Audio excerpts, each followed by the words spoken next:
মেয়েটা ওই যে স্লোগান দিল ওকে মেয়েটা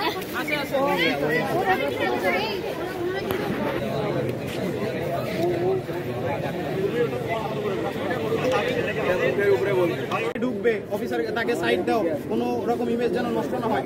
স্যার কোনো কথা হইল না, তাদের পরিবারের লোকের সাথে এরকম ঘটবে না তার কি গ্যারান্টি?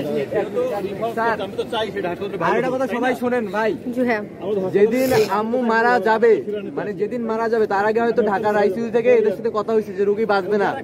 স্যার একটু শুনেন, যেদিন আমার আম্মু মারা গেছে তার আগের দিন হয়তো আইসিইউর সাথে এখানকার কথা হয়েছে যে রোগী বাঁচবে না। ওই দিন রাতে আমাদেরকে কল করে কি বলে জানেন, আপনাদের শব্দ আমি মেনে নেবো কিন্তু রোগী মারা গেলে তারপর আপনারা কেস করতে পারবেন না। আগে ঢুকবে ওনার এই প্রবলেম হচ্ছে শুনে আমরা, ঠিক আছে, যে কথা যে দাবি আছে সেটা ওনাকে সমস্যা নেই বলবে, কিন্তু যদি সিপিডে ঢুকতে না পারে হাসপাতালে তাহলে কিভাবে হবে? আমাদের কি তো ইনশিওর করতে পারে যে ওনাকে ঢুকতে কোনো বাধা হবে?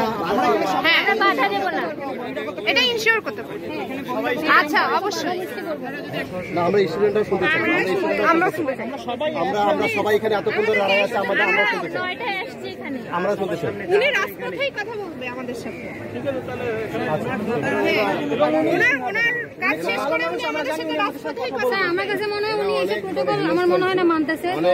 উনি আমাদেরকে তাহলে পিছনে দেন যাতে বাইরে কেউ ঢুকতে না পারে। এখানে আসবে, ওনারা আমাদেরকে সরাবে না, সরাইতে পারবে না।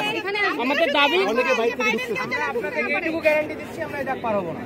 জি, আমরা কোনো বাধা সৃষ্টি করব না।